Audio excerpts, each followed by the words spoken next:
আন্তর্জাতিক বিষয়াবলীর সংস্কৃতি ও পুরস্কার সংক্রান্ত এই ক্লাসটিতে আমি ফারহান সাকিব আপনাকে স্বাগত জানাচ্ছি। আজকের এই ক্লাসটি থেকে আমরা শিখব বিশ্ব সাহিত্য ও সংস্কৃতি সম্পর্কে, বিশ্বের ক্রীড়া জগৎ এবং আন্তর্জাতিক বিভিন্ন পুরস্কার সম্পর্কিত নানা রকম গুরুত্বপূর্ণ তথ্য, যেগুলো বিভিন্ন মেধা যাচাইমূলক পরীক্ষায় প্রশ্ন হিসেবে এসে থাকে। চলুন তাহলে শুরু করা যাক। আমরা প্রথমেই কয়েকজন বিখ্যাত এবং গুরুত্বপূর্ণ সাহিত্যিক সম্পর্কে সংক্ষেপে জেনে নেব। প্রথমেই আমরা ছবিতে দেখতে পাচ্ছি গেটে। গেটে ছিলেন একজন জার্মান কবি, ঔপন্যাসিক, নাট্যকার, দার্শনিক, বিজ্ঞানী, চিত্রশিল্পী, কূটনীতিবিদ ও প্রশাসনিক। তার সাহিত্যকর্মের মধ্যে রয়েছে 4টি উপন্যাস, মহাকাব্য ও গীতিকাব্য, গদ্য ও গদ্যকাব্য, নাটক, স্মৃতিকথা, একটি আত্মজীবনী, সাহিত্যিক ও নন্দনতাত্ত্বিক সমালোচনা ইত্যাদি।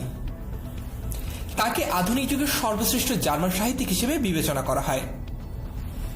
গেটের সেরা সাহিত্য কীর্তি হচ্ছে 2 খণ্ডের নাটক ফাউস্ট, যাকে বিশ্ব সাহিত্যের অন্যতম সেরা রত্ন হিসেবেও বিবেচনা করা হয়। 16 শতাব্দীর বিখ্যাত জার্মান উপকথা ফাউস্টের উপর ভিত্তি করে এই নাটকটি লেখা হয়েছিল। তারপর আমরা জানব ফেরদৌসী সম্পর্কে। পারস্যের বা বর্তমান ইরানের একজন বিখ্যাত কবি হচ্ছেন ফেরদৌসী। তিনি বিখ্যাত মহাকাব্য শাহনামার রচয়িতা।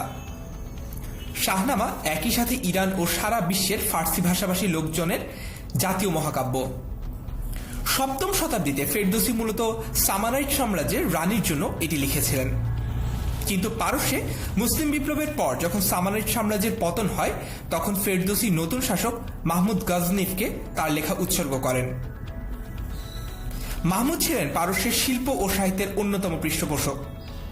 ফেরদৌসী 30 বছরেরও অধিক সময় নিয়ে তার এই মহাকাব্য রচনা করেন, যা ইরানের সাহিত্য ও সংস্কৃতিকে অনেক প্রভাবিত করেছে। তারপর আমরা জানব আলেকজান্ডার পুশকিন সম্পর্কে। আলেকজান্ডার পুশকিন ছিলেন একজন রোমান্টিক ধাঁচের কবি। অনেকেই তাকে রাশিয়ার সর্বশ্রেষ্ঠ কবি এবং আধুনিক রাশিয়ার সাহিত্যের জনক হিসেবেও আখ্যায়িত করে থাকেন। পুশকিন সবচেয়ে প্রথমে তার কবিতা এবং নাটকে ভার্নাকুলার বাচনভঙ্গি ব্যবহার শুরু করেন। এটি গল্প বলার এমন একটি পদ্ধতি যেখানে নাটক, রোমান্টিকতা এর সংমিশ্রণে একটা বিশেষ ধরনের অভিব্যক্তি প্রকাশ করা হয়। রাশিয়ান সাহিত্যের জন্য এটি ছিল একেবারেই নতুন এবং এই পদ্ধতিটি পরবর্তী লেখকদের বিশেষভাবে অনুপ্রাণিত করেছিল। তিনি ইতিহাসভিত্তিক লেখাও লিখেছিলেন। তারপর আমরা জানব আল্লামা মোহাম্মদ ইকবাল সম্পর্কে। তিনি আল্লামা ইকবাল নামে বেশি পরিচিত। আল্লামা শব্দের অর্থ শিক্ষাবিদ। তিনি ছিলেন বিভাগ পূর্ব, অর্থাৎ ভাগ হয়ে যাওয়ার আগে ভারতবর্ষের একজন মুসলিম কবি, দার্শনিক ও রাজনীতিবিদ, শিক্ষাবিদ ও ব্যারিস্টার। তার ফার্সি ও উর্দু কবিতা আধুনিক যুগের ফার্সি ও উর্দু সাহিত্যে অন্যতম শ্রেষ্ঠ সাহিত্যকর্ম হিসেবে বিবেচনা করা হয়। তাকে পাকিস্তানের আধ্যাত্মিক জনক হিসেবেও স্বীকৃতি দেওয়া হয়। তার একটি বিখ্যাত চিন্তা দর্শন হচ্ছে ভারতের মুসলমানদের জন্য স্বাধীন রাষ্ট্র গঠন। এই চিন্তাই বর্তমান পাকিস্তান রাষ্ট্রের সৃষ্টিতে ভূমিকা রেখেছে। তারপর আমরা জানব ম্যাক্সিম গোর্কি সম্পর্কে। ম্যাক্সিম গোর্কি তিনি ছিলেন একজন রুশ সোভিয়েত লেখক, সমাজতান্ত্রিক বাস্তববাদী সাহিত্যের প্রতিষ্ঠাতা এবং একজন রাজনৈতিক কর্মী। তিনি নিজেই তার সাহিত্যিক ছদ্মনাম হিসেবে গোর্কি অর্থাৎ তেতো এই নামটি বেছে নেন।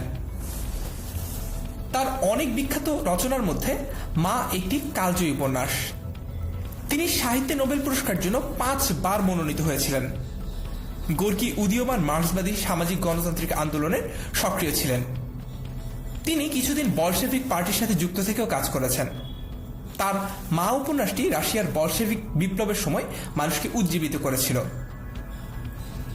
তারপর আমরা জানব ওমর খৈয়াম সম্পর্কে। ওমর খৈয়াম তিনি তার কবিতার জন্য বিশেষভাবে পরিচিত, তবে তার কাব্য প্রতিভার আড়ালে তার গাণিতিক ও দার্শনিক ভূমিকা অনেকখানি ঢাকা পড়ে যায়। ধারণা করা হয় যে রনে দেকার্তের আগে তিনি বিশ্লেষণী জ্যামিতি আবিষ্কার করেন। বীজগণিতে ত্রিঘাত সমীকরণ সমাধানের একটি পদ্ধতি তিনি আবিষ্কার করেন। ইসলামী বর্ষপঞ্জি সংস্কারেও তার অবদান রয়েছে। ইংরেজ মনীষী টমাস হাইড প্রথম অপারস্য ব্যক্তিত্ব যিনি প্রথম ওমরের কাজ সম্পর্কে গবেষণা করেন। তবে বহির্বিশ্বে খৈয়ামকে সবচেয়ে বেশি জনপ্রিয় করেন এডওয়ার্ড ফিটজেরাল্ড। তিনি খৈয়ামের ছোট ছোট কবিতা বা রুবাই অনুবাদ করে তা রুবাইয়াতে ওমর খৈয়াম নামে প্রকাশ করেন। তারপর এখন আমরা সংক্ষেপে জেনে নিব বিভিন্ন শাস্ত্রের জনক কারা। ইতিহাস শাস্ত্রের জনক হিসেবে আমরা চিনি হেরোডোটাসকে। তিনি ছিলেন খ্রিস্টপূর্ব ৫ম শতাব্দীর একজন মানুষ। তিনি প্রথম পদ্ধতিগতভাবে ঐতিহাসিক উপাদান সংগ্রহ করেছিলেন, সেগুলোর সূক্ষ্মতা নিরূপণে উদ্যমী উদ্যোগ নিয়েছিলেন এবং সেগুলোকে সঠিক ক্রমে প্রয়োজনীয় ব্যাখ্যায় বিন্যস্ত করেছিলেন। পারস্য সাম্রাজ্য এবং গ্রিক শহর রাজ্যের মধ্যে যুদ্ধ সম্পর্কিত তার লেখাটি খুবই বিখ্যাত। তারপর দর্শনের জনক হিসেবে আমরা চিনি সক্রেটিসকে। সক্রেটিসকে মূলত খুঁজে পাওয়া যায় প্লেটোর বই থেকে। তিনি ছিলেন প্লেটোর গুরু। তিনি এমন এক দার্শনিক চিন্তাধারার জন্ম দিয়েছিলেন যা দীর্ঘ ২০০০ বছর ধরে পশ্চিমা সংস্কৃতি, দর্শন ও সভ্যতাকে প্রভাবিত করেছে। সক্রেটিস ছিলেন এক মহান শিক্ষক, যিনি কেবল শিষ্য গ্রহণের মাধ্যমে শিক্ষা প্রদানে বিশ্বাসী ছিলেন। তার কোনো নির্দিষ্ট শিক্ষায়তন ছিল না। তারপর আমরা জানব থেলিস সম্পর্কে, যিনি বিজ্ঞানের জনক হিসেবে অভিহিত হন। থেলিস মূলত একজন গ্রিক দার্শনিক, তবে তিনি বিজ্ঞানের চিন্তাধারার সূত্রপাত ঘটান বলে ধারণা করা হয়। তার সবচেয়ে বেশি অবদান জ্যামিতিক বিভিন্ন সূত্র আবিষ্কারের ক্ষেত্রে। তিনি প্রথম সরলরৈখিক জ্যামিতির ভিত্তি স্থাপন করে গণিতে অ্যাবস্ট্রাক্ট জিওমেট্রির সূত্রপাত ঘটান। আরেকজন বিখ্যাত দার্শনিক অ্যারিস্টটল বলেছেন যে থেলিস সমস্ত বিশ্ব একটিমাত্র উপাদান দ্বারা গঠিত এই চিন্তাধারার জন্ম দিয়েছেন। অর্থাৎ পদার্থের যে ক্ষুদ্র ক্ষুদ্র একক আছে এই ধারণার ভিত্তি স্থাপন করেন থেলিস। তারপর আমরা জানব উদ্ভিদবিদ্যার জনককে। উদ্ভিদবিদ্যার জনক হিসেবে অভিহিত করা হয় থিওফ্রাস্টাসকে। থিওফ্রাস্টাস ছিলেন অ্যারিস্টটলের ছাত্র। অ্যারিস্টটল মেসিডনে চলে গেলে থিওফ্রাস্টাস তার শিক্ষা কেন্দ্র লাইসিয়ামের দায়িত্বভার গ্রহণ করেন। তিনি উদ্ভিদ বিজ্ঞানের জনক হিসেবে পরিচিত। তিনি উদ্ভিদ নিয়ে সর্বপ্রথম বিশদভাবে কাজ করেছেন। প্রাণীবিজ্ঞানের জনক হিসেবে আমরা চিনি অ্যারিস্টটলকে। রাষ্ট্রবিজ্ঞানের জনক হিসেবেও আমরা অ্যারিস্টটলকে চিনি। অ্যারিস্টটল একজন বিশ্ববিখ্যাত গ্রিক বিজ্ঞানী ও দার্শনিক। অ্যারিস্টটল সক্রেটিস ও প্লেটোর দর্শনগুলো তার আগের সময়ে বিদ্যমান বিভিন্ন দর্শনের জটিল ও সদৃশ সমন্বয় করে দেখান। তার লেখায় পদার্থবিজ্ঞান, জীববিজ্ঞান, প্রাণীবিজ্ঞান, অধিবিদ্যা, যুক্তিবিদ্যা, নীতিশাস্ত্র, নন্দনতত্ত্ব, কবিতা, মঞ্চনাটক, সঙ্গীত, মনোবিজ্ঞান, ভাষাবিজ্ঞান, অর্থনীতি, রাজনীতি ও সরকার নিয়ে আলোচনা রয়েছে, যেগুলো নিয়ে পশ্চিমা দর্শনের প্রথম বুদ্ধিভিত্তিক ব্যবস্থা গঠিত। প্লেটোর মৃত্যুর কিছুদিন পর অ্যারিস্টটল এথেন্স ত্যাগ করেন এবং মেসিডনের দ্বিতীয় ফিলিপের অনুরোধে খ্রিস্টপূর্ব ৩৪৩ অব্দ থেকে মহান আলেকজান্ডারকে শিক্ষাদান শুরু করেন। তারপর আধুনিক রাষ্ট্রবিজ্ঞানের জনক হিসেবে আমরা চিনি নিকোলো ম্যাকিয়াভেলিকে। নিকোলো ম্যাকিয়াভেলি ছিলেন রেনেসা বা ইউরোপীয় নবজাগরণ যুগের একজন রাজনৈতিক, দার্শনিক, সঙ্গীতকার, কবি ও রোমান্টিক কমেডি ধাঁচের নাট্যকার। তিনি ইতালির রেনেসার অন্যতম পুরোধা এবং রেনেসাকালীন রাজনৈতিক পরিবর্তনের রূপকার। সমাজবিজ্ঞানের জনক হিসেবে আমরা চিনি অগাস্ট কোঁতকে। অগাস্ট কোঁত একজন ফরাসি সমাজবিজ্ঞানী ও লেখক। তিনি প্রথম সোশিওলজি শব্দটি ব্যবহার করেন। তাকে সমাজবিজ্ঞানের জনক হিসেবে গণ্য করা হয়। সমাজবিজ্ঞানের প্রথম বৈজ্ঞানিক পদ্ধতি ব্যবহারের জন্য তিনি চিরস্মরণীয় হয়ে আছেন। তিনি দৃষ্টবাদ বা পজিটিভিজম এই দর্শনের উন্নয়নে অসামান্য অবদান রাখেন। তার কাজ কার্ল মার্কস, জন স্টুয়ার্ট মিল, জর্জ ইলিয়ট সহ অনেক সমাজচিন্তকদের উদ্বুদ্ধ করেছে।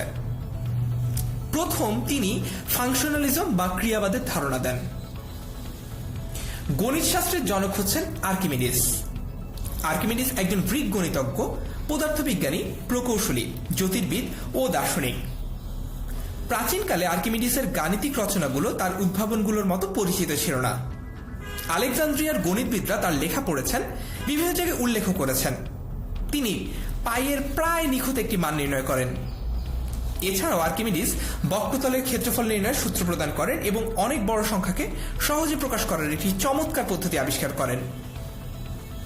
পদার্থবিদ্যায় তার উল্লেখযোগ্য অবদানের মধ্যে রয়েছে স্থিতিবিদ্যা আর প্রবাহী স্থিতিবিদ্যার ভিত্তি স্থাপন এবং লিভারের কার্যনীতির বিস্তারিত ব্যাখ্যা প্রদান। তারপর বীজগণিতের জনক হিসেবে আমরা জানি আল-খোয়ারিজমিকে। আল-খোয়ারিজমি ছিলেন মধ্যযুগীয় মুসলিম বিজ্ঞানীদের মধ্যে শ্রেষ্ঠত্বের দাবিদার। তিনি ছিলেন একাধারে গণিতজ্ঞ, ভূগোলবিদ ও জ্যোতির্বিজ্ঞানী। খোয়ারিজমি রচিত কিতাব আল জাবর ওয়াল মুকাবালতে এখানেই তিনি রৈখিক এবং দ্বিঘাত সমীকরণের প্রথম পদ্ধতিগত সমাধান উপস্থাপন করেন। বীজগণিতে তার প্রধান সাফল্য ছিল বর্গের সাহায্যে দ্বিঘাত সমীকরণের সমাধান। এর জন্য তিনি জ্যামিতিক প্রমাণ প্রদান করেন। সর্বপ্রথম তিনি বীজগণিতকে স্বাধীন শাখা হিসেবে তুলে ধরেন এবং সমীকরণ সমাধানের পদ্ধতি নিয়ে আলোচনা করেন। এ কারণে খোয়ারিজমিকে বীজগণিতের জনক বা প্রতিষ্ঠাতা বলা হয়। আলজেব্রা এই শব্দটি এসেছে তার আল জিবর ওয়াল মুকাবিলা বইয়ের শিরোনাম থেকে। তারপর জ্যামিতির জনক হিসেবে আমরা জানি ইউক্লিডকে। ইউক্লিড একজন বিখ্যাত গ্রিক গণিতজ্ঞ। তার লেখা বইগুলোর মধ্যে মাত্র 3টি সন্ধান পাওয়া গেছে। এগুলো হলো ডেটা, অপটিক্স ও এলিমেন্টস। এলিমেন্টস বইটি মোট 13টি খণ্ডে প্রকাশিত হয়েছিল। পাটিগণিতের মূল নিয়মাবলী, জ্যামিতি, গাণিতিক রাশি ও গাণিতিক সংকেত, সংখ্যাতত্ত্ব সহ গণিতের বিভিন্ন শাখায় তার অবদান রয়েছে। আর রসায়নের জনক হিসেবে আমরা চিনি জাবির ইবনে হাইয়ানকে। পাশ্চাত্য বিশ্বে তিনি জেবার নামে পরিচিত, যা তার নামের লাতিন সংস্করণ। তিনি ছিলেন একাধারে রসায়নবিদ ও আলকেমিবিদ, জ্যোতির্বিজ্ঞানী ও জ্যোতিষী, প্রকৌশলী, দার্শনিক, পদার্থবিজ্ঞানী এবং ঔষধ বিশারদ ও চিকিৎসক। তার প্রকৃত জাতীয়তা সম্পর্কে সঠিকভাবে নিশ্চয়তা পাওয়া যায়নি। অনেকে বলেন তিনি আরব, অনেকে আবার বলেন তিনি পারস্যের নাগরিক ছিলেন। তাকে রসায়নের জনক হিসেবে আখ্যায়িত করা হয়। জাবির ইবনে হাইয়ান আলকেমিতে পরীক্ষামূলকভাবে পদ্ধতিগত এক্সপেরিমেন্টের গোড়াপত্তন করেছিলেন। তিনি রসায়নের অসংখ্য গুরুত্বপূর্ণ প্রক্রিয়া আবিষ্কার করেছিলেন, যার অনেকগুলো এখনো ব্যবহৃত হয়, যেমন হাইড্রোক্লোরিক ও নাইট্রিক অ্যাসিড সংশ্লেষণ, পাতন এবং কেলাসীকরণ।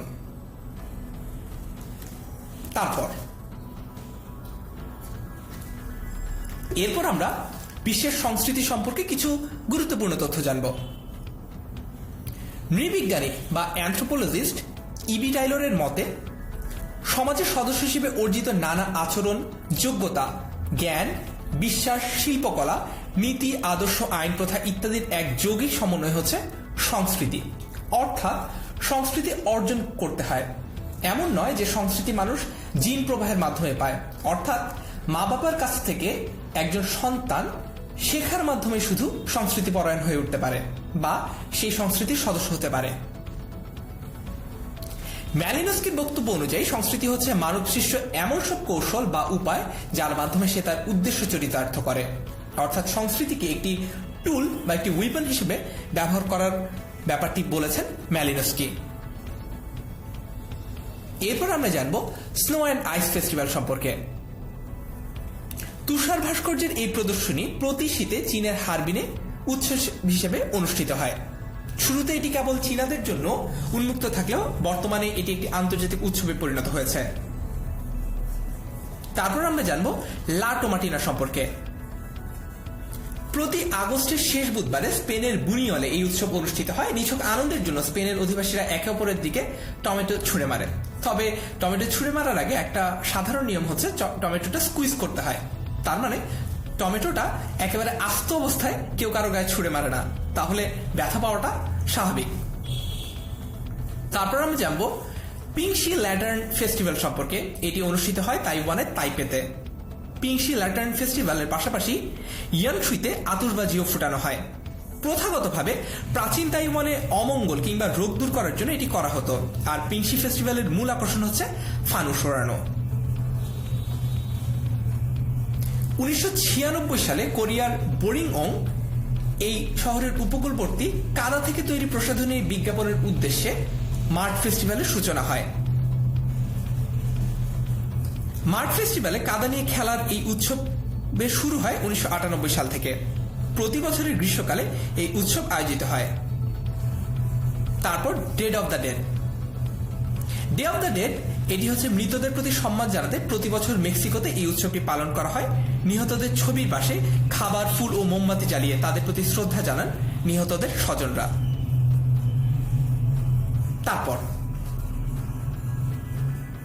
এরপর আমরা বিশ্বের ক্রীড়া জগৎ সম্পর্কে কিছু সংক্ষিপ্ত ও গুরুত্বপূর্ণ তথ্য জেনে নিব। প্রথমে আমরা জানব ক্রিকেট সম্পর্কে। ক্রিকেট খেলার জন্ম ইংল্যান্ডে। ক্রিকেটের নিয়ন্ত্রক সংস্থার নাম হচ্ছে আইসিসি বা ইন্টারন্যাশনাল ক্রিকেট কাউন্সিল। তবে আমরা আগের লেকচারে একটা ব্যাপার জেনেছি যে আইসিসির আরেকটা পূর্ণরূপ আছে, সেটা হচ্ছে ইন্টারন্যাশনাল ক্রিমিনাল কোর্ট। সেটা অন্য ক্ষেত্রে আমরা ব্যবহার হতে দেখি। আইসিসি 1909 সালের 15 জুন যাত্রা শুরু করে ইংল্যান্ডের লর্ডসে। প্রথম দিকের নাম ছিল ইম্পেরিয়াল ক্রিকেট কনফারেন্স।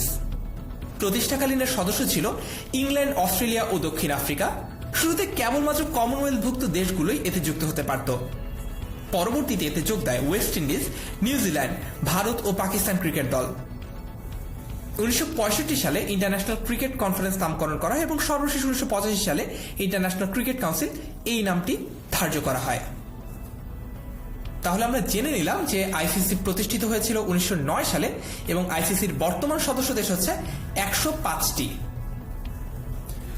1997 সালে বাংলাদেশ আইসিসি ট্রফি অর্জন করে নেয়। ফাইনালে কেরিয়াকে হারিয়ে প্রথমবারের মতো এই ট্রফি অর্জন করে বাংলাদেশ ক্রিকেট দল। টেস্ট ক্রিকেট শুরু হয় 1877 সালে। এটি প্রথম আনুষ্ঠানিকভাবে স্বীকৃত টেস্ট ম্যাচ। এই ম্যাচটি অনুষ্ঠিত হয়েছিল অস্ট্রেলিয়া ও ইংল্যান্ডের মধ্যে। ওই খেলায় অস্ট্রেলিয়া 45 রানে জয়ী হয়েছিল। টেস্ট এবং ওয়ানডে মিলিয়ে সর্বোচ্চ উইকেট শিকারীর নাম হচ্ছে শ্রীলঙ্কার মুতিয়া মুরালীধরন। তিনি একজন স্পিনার ছিলেন। ওয়ানডেতে তিনি 534টি এবং টেস্টে 800 উইকেট শিকার করেন মুরালীধরন। প্রথম ফাস্ট বোলার হিসেবে টেস্টে 600 উইকেট শিকার করেছেন জেমস এন্ডারসন। তিনি ইংল্যান্ডের প্লেয়ার। সপ্তম বোলার হিসেবে 500 উইকেট শিকার করেছেন স্টুয়ার্ট ব্রড। তিনি ইংল্যান্ডের প্লেয়ার। স্টুয়ার্ট ব্রড তার 500তম উইকেট শিকার করেন ওয়েস্ট ইন্ডিজের বিপক্ষে। 500 উইকেট শিকারী অন্য 6 জন বোলার হচ্ছেন শ্রীলঙ্কার কিংবদন্তি প্লেয়ার মুতিয়া মুরালীধরন, তার উইকেট সংখ্যা 800। অস্ট্রেলিয়ার শেন ওয়ার্ন, তার উইকেট সংখ্যা 708। ভারতের অনিল কুম্বলে, তার উইকেট সংখ্যা 619। ইংল্যান্ডের জেমস অ্যান্ডারসন, তার উইকেট সংখ্যা 600 ছাড়িয়েছে। অস্ট্রেলিয়ার গ্লেন ম্যাকগ্রা 563টি উইকেটের শিকারী এবং ওয়েস্ট ইন্ডিজের কোর্টনি ওয়ার্স 519টি উইকেট শিকার করেন।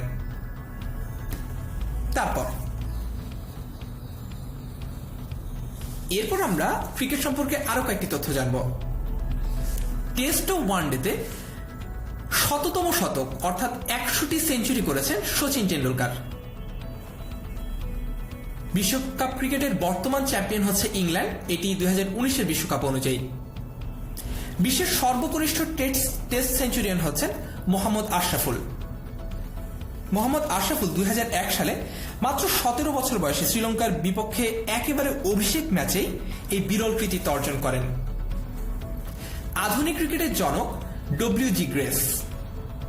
এক বছরের সর্বোচ্চ ছক্কা হাঁকান দক্ষিণ আফ্রিকার খেলোয়াড় AB ডিভিলিয়ার্স। 2015 সালে 50টি ছক্কা মেরে তিনি এই রেকর্ডটি নিজের করে নেন। প্রথম বাংলাদেশ হিসেবে আন্তর্জাতিক ক্রিকেটে 400 উইকেট লাভ করেন সাকিব আল হাসান।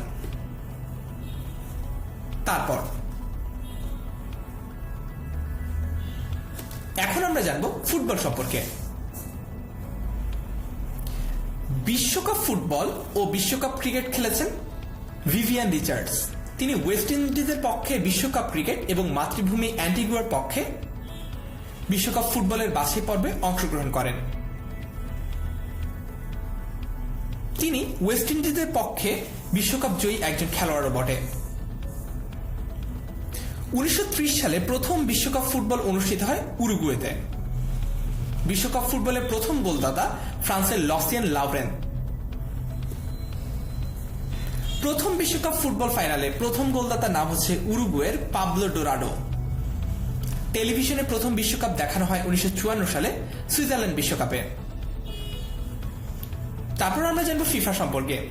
ফিফার পূর্ণরূপ হচ্ছে federation of international football association বা সংক্ষেপে ফিফা। ফিফা প্রতিষ্ঠিত হয় 1904 সালে। ফিফার সদর দপ্তর সুইজারল্যান্ডের জুরিখে অবস্থিত। বিশ্বকাপ ট্রফির প্রথম নাম ছিল জুলেরিমের কাপ। তারপর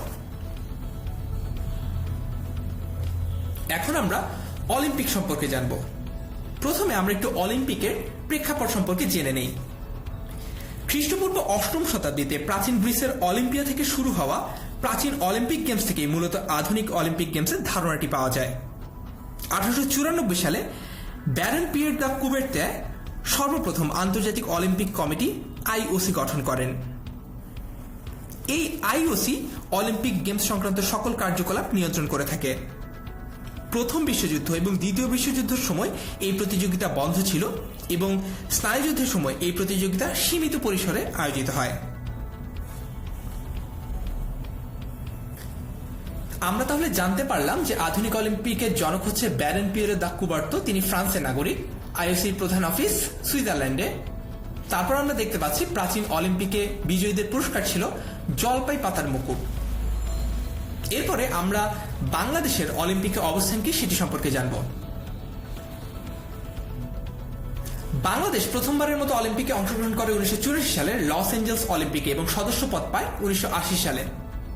অলিম্পিকে বাংলাদেশের প্রথম প্রতিযোগী সাইদুর রহমান, যিনি একজন স্প্রিন্টার।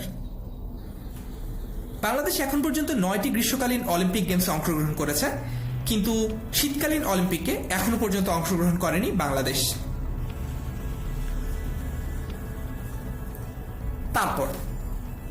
এরপর আমরা যুব অলিম্পিক সম্পর্কে জানব।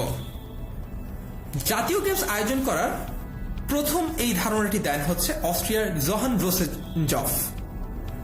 জোহান রোসেনজফ তিনি যুব অলিম্পিক আয়োজন করার আইডিয়াটা দেন। 1998 সালে দেওয়া এই ধারণার উপর ভিত্তি করে তিনি যুব অলিম্পিকের আনুষ্ঠানিক প্রস্তাব করেন, যা 2001 সালে আন্তর্জাতিক অলিম্পিক কমিটির 119তম কংগ্রেসে অনুমোদিত হয়। অলিম্পিকের সর্বোচ্চ পদকজয়ী খেলোয়াড় হচ্ছেন যুক্তরাষ্ট্রের মাইকেল ফেলপস। তার মোট অর্জিত পদকের সংখ্যা 28টি, তার মধ্যে 23টি হচ্ছে স্বর্ণপদক। অলিম্পিকের পতাকায় 5টি বলয় আফ্রিকা, আমেরিকা, এশিয়া, ওশেনিয়া এবং ইউরোপ মহাদেশকে নির্দেশ করে। 5টি বলয়ের 5টি রং রয়েছে: নীল, হলুদ, কালো, সবুজ ও লাল। তারপর অলিম্পিকের মশাল দৌড়ের সংযোজন করা হয় 1936 সালের বার্লিন অলিম্পিকে। 2016 সালে রিও ডি জেনিরোতে বা ব্রাজিলে অনুষ্ঠিত অলিম্পিকের মশাল বহন করেন doctor Mohammad Yunus.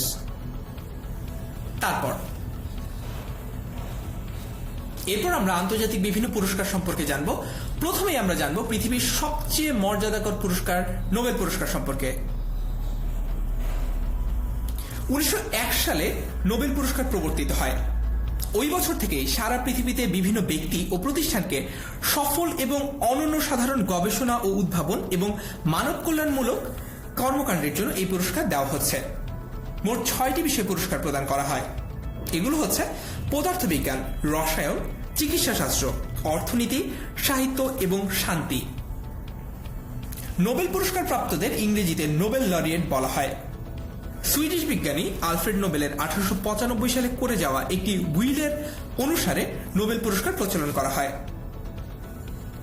Alfred Nobel মৃত্যুর আগে উইলের মাধ্যমে এই পুরস্কারে অর্থ প্রদান করার ঘোষণা দিয়ে যান। তার মোট সম্পদের 94 বা প্রায় 31 মিলিয়ন সুইডিশ ক্রোনা শুধুমাত্র পুরস্কারের জন্য তিনি দান করে যান। তাহলে আমরা সংক্ষেপে জেনে নেই আরেকবার নোবেল পুরস্কারের গুরুত্বপূর্ণ তথ্যগুলো। বিশ্বের সবচেয়ে সম্মানজনক পুরস্কার হচ্ছে নোবেল পুরস্কার। নোবেল পুরস্কার চালু করা হয় 1901 সালে। নোবেল পুরস্কার চালু করেন সুইডিশ বিজ্ঞানী এবং ডিনামাইটের আবিষ্কারক আলফ্রেড নোবেল। নোবেল পুরস্কার দেওয়া হয়নি দ্বিতীয় বিশ্বযুদ্ধের কারণে 1940 থেকে 42 সালে।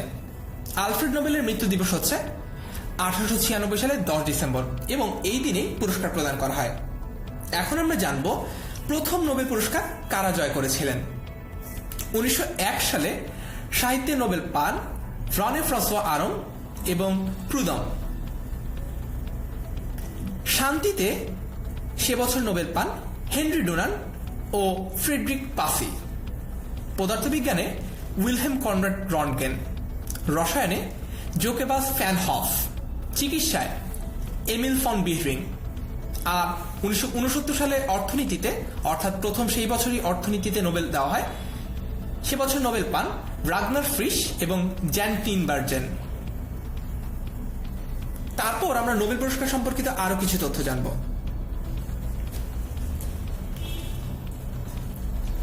আমরা এখন কয়েকজন নোবেল বিজয়ীদের সম্পর্কে জানব। প্রথমেই আমরা জানব পাকিস্তানের মালালা ইউসুফজাই সম্পর্কে। মালালা ইউসুফজাই সর্বকনিষ্ঠ নোবেল পুরস্কার বিজয়ী। মাত্র 17 বছর বয়সে 2014 সালে তিনি শান্তিতে নোবেল পুরস্কার অর্জন করেন। উত্তর পশ্চিম পাকিস্তানের খাইবার পাখতুনখোয়া প্রদেশের সোয়াত উপত্যকা অঞ্চলে শিক্ষা এবং নারী অধিকারের উপর আন্দোলনের জন্য তিনি পরিচিত। সেখানে স্থানীয় তালেবানরা মেয়েদের বিদ্যালয়ে শিক্ষালাভের উপর নিষেধাজ্ঞা জারি করেছিল। 2012 সালের 9 অক্টোবর স্কুলের বাসে একজন বন্দুকধারী তাকে চিহ্নিত করে 3টি গুলি করে। পরবর্তীতে বেশ কিছুদিন তিনি অচেতন ছিলেন এবং তার অবস্থা বেশ আশঙ্কাজনক ছিলেন, কিন্তু ধীরে ধীরে তার অবস্থার উন্নতি হয়। পরবর্তীতে তাকে চিকিৎসার জন্য বার্মিংহাম শহরের কুইন এলিজাবেথ হাসপাতালে নিয়ে যাওয়া হয়। সেখান থেকে তিনি ধীরে ধীরে সুস্থ হয়ে ওঠেন। তারপর মিশরের আনোয়ার সাদাত। আনোয়ার সাদাত প্রথম মুসলিম নোবেল পুরস্কার বিজয়ী। তিনি মিশরের তৃতীয় রাষ্ট্রপতি। 1970 সালের 15 অক্টোবর থেকে 1981 সালের 6 অক্টোবর নিহত হওয়ার আগ পর্যন্ত তিনি এই দায়িত্ব পালন করেছেন। আরব ইসরায়েল যুদ্ধে মিশরের সাথে ইসরায়েলের বিরোধপূর্ণ সম্পর্ক ছিল দীর্ঘদিনের। তিনি ইসরায়েলের সাথে শান্তি চুক্তি করেন 1978 সালে। চুক্তির মাধ্যমে ইসরায়েলকে মিশর স্বীকৃতি দেয়। এই কারণে 1978 সালে তিনি ইসরায়েলের প্রধানমন্ত্রী মেনাহেম বেগিমের সাথে যৌথভাবে শান্তিতে নোবেল পুরস্কার অর্জন করেন। তারপর ডক্টর মোহাম্মদ ইউনুস, তিনি প্রথম বাংলাদেশ হিসেবে নোবেল পুরস্কার অর্জন করেন। 1976 সালে তার প্রতিষ্ঠিত গ্রামীণ ব্যাংকের সাথে যৌথভাবে তিনি এই পুরস্কারটি অর্জন করেন। সম্প্রতি তিনি মালয়েশিয়ার আল বুখারি ইন্টারন্যাশনাল ইউনিভার্সিটির চ্যান্সেলর হিসেবে নিযুক্ত হয়েছেন। তারপর লি ডাক থো। লি ডাক থো ভিয়েতনামের বিপ্লবী জেনারেল, কূটনীতিবিদ এবং রাজনৈতিক ব্যক্তিত্ব ছিলেন। ভিয়েতনাম ও মার্কিন যুক্তরাষ্ট্রের দীর্ঘদিনের যুদ্ধের ইতি টানার জন্য একটা শান্তি চুক্তি করা হয়। শান্তি চুক্তির জন্য 1973 সালে মার্কিন যুক্তরাষ্ট্রের প্রতিরক্ষামন্ত্রী, কূটনীতিবিদ এবং ব্যবসায়ী হেনরি কিসিঞ্জারের সাথে যৌথভাবে নোবেল শান্তি পুরস্কার অর্জন করেন লি ডাক থো। তবে স্বেচ্ছায় তিনি এই পুরস্কার প্রত্যাখ্যান করেন। তারপর ব্রিটেনের উইনস্টন চার্চিল। উইনস্টন চার্চিল একজন রাজনীতিবিদ হয়েও সাহিত্যে নোবেল পুরস্কার অর্জন করেছেন 1953 সালে। দ্বিতীয় বিশ্বযুদ্ধের ইতিহাস নিয়ে লেখা তার বই দ্য সেকেন্ড ওয়ার্ল্ড ওয়ারের জন্য তিনি এই পুরস্কারটি অর্জন করেন। বইটি আত্মজীবনী এবং ইতিহাস নির্ভর। তিনি দ্বিতীয় বিশ্বযুদ্ধের সময় ব্রিটেনের প্রধানমন্ত্রী ছিলেন। তারপর আমরা জানব ব্রিটেনের বার্ট্রান্ড রাসেল সম্পর্কে। বার্ট্রান্ড রাসেল একজন ব্রিটিশ দার্শনিক, যুক্তিবিদ, গণিতবিদ, ইতিহাসবেত্তা, সমাজকর্মী, অহিংসাবাদী এবং সমাজ সমালোচক। তিনি একজন দার্শনিক, তবে সাহিত্যে নোবেল পুরস্কার অর্জন করেন। রাসেল 1950 সালে সাহিত্যে নোবেল পুরস্কার অর্জন করেন, যা ছিল তার বহুবিধ গুরুত্বপূর্ণ রচনার স্বীকৃতি স্বরূপ। বার্ট্রান্ড রাসেলের গুরুত্বপূর্ণ বইগুলো বিভিন্ন ভাষায় অনুবাদ করা হয়। মোতাহার হোসেন চৌধুরী তার কনকোয়েস্ট অফ হ্যাপিনেস এই বইটির বাংলায় অনুবাদ করেন।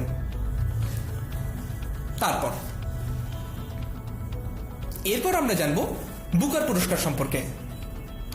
বুকার পুরস্কার পাওয়ার শর্ত হচ্ছে লেখককে অবশ্যই কমনওয়েলথ, জিম্বাবুয়ে অথবা আয়ারল্যান্ডের নাগরিক হতে হবে এবং উপন্যাসটি ইংরেজি ভাষায় রচিত হতে হবে। বুকার পুরস্কার ব্রিটেনের সাহিত্যের সর্বোচ্চ পুরস্কার। এটি the man Booker prize for fiction হিসেবে প্রবর্তন করা হয় 1968 সালে। প্রথম পুরস্কার দেওয়া হয় 1969 সালে। বুকারের প্রবর্তক যুক্তরাজ্যের বুকার ম্যাককলেন কোম্পানি। প্রথম বুকার পুরস্কার লাভ করেন পার্সি হাওয়ার্ড নিউবে। বুকার বিজয়ী প্রথম নারী বার্নিস রুবিনসন। বুকার পুরস্কারের ধারাবাহিকতায় বিশ্বের যে কোনো লেখকদের জন্য ম্যান বুকার আন্তর্জাতিক পুরস্কার প্রবর্তন করা হয় 2005 সালে। তারপর আমরা জানব পুলিৎজার পুরস্কার সম্পর্কে। প্রতি বছরের এপ্রিল মাসে পুরস্কারটি ঘোষিত হয়। একটি স্বাধীন বোর্ড বিজয়ী নির্বাচন করে থাকেন। প্রতি বছর 21টি ক্ষেত্রে এই পুরস্কার প্রদান করা হয়। 21টি ক্যাটাগরির মধ্যে 20টি ক্যাটাগরিতে 15,000 মার্কিন ডলার দেওয়া হয় এবং পাবলিক সার্ভিসের স্বর্ণপদক দেওয়া হয়। 2007 সালে শুরু হওয়া একটি ঘোষণাপত্র অনুযায়ী বলা হয় যে সকল অনলাইন সংবাদপত্র সাংবাদিকতা এই পুরস্কার ক্যাটাগরির আওতায় আনা হবে, শুধু দুটো আলোকচিত্র পুরস্কার ব্যতীত। 2016 সালের অক্টোবরে ম্যাগাজিনের যোগ্যতা সকল সাংবাদিকদের পুরস্কারের সমতুল্য করে দেওয়া হয়। পুলিৎজার পুরস্কারটি প্রদান করে যুক্তরাষ্ট্র এবং এটি সাংবাদিক জোসেফ পুলিৎজারের নামে নামকরণ করা হয়। পুলিৎজার পুরস্কার প্রদান করে যুক্তরাষ্ট্রের কলম্বিয়া বিশ্ববিদ্যালয় এবং এটি 1917 সাল থেকে প্রদান করা হচ্ছে। পুলিৎজার বিজয়ী প্রথম ওয়েবসাইটের নাম হচ্ছে প্রোপাবলিকা। এটি 2010 সালে পুরস্কারটি পেয়েছে। এই ক্লাসটি থেকে আমরা বিশ্ব সংস্কৃতি ও তার সাথে সংশ্লিষ্ট নানা রকম পুরস্কার, ক্রীড়া জগৎ সম্পর্কে জানলাম। আমরা বিভিন্ন রকম সাহিত্য ও সাহিত্যিকদের সম্পর্কেও জেনে নিলাম। আশা করি এই ক্লাসটি থেকে বিভিন্ন প্রতিযোগিতামূলক পরীক্ষায় প্রশ্ন আসলে আমরা সঠিক উত্তরটি করতে পারব। আমার সাথে থাকার জন্য আপনাকে ধন্যবাদ। দেখা হচ্ছে পরের ক্লাসে।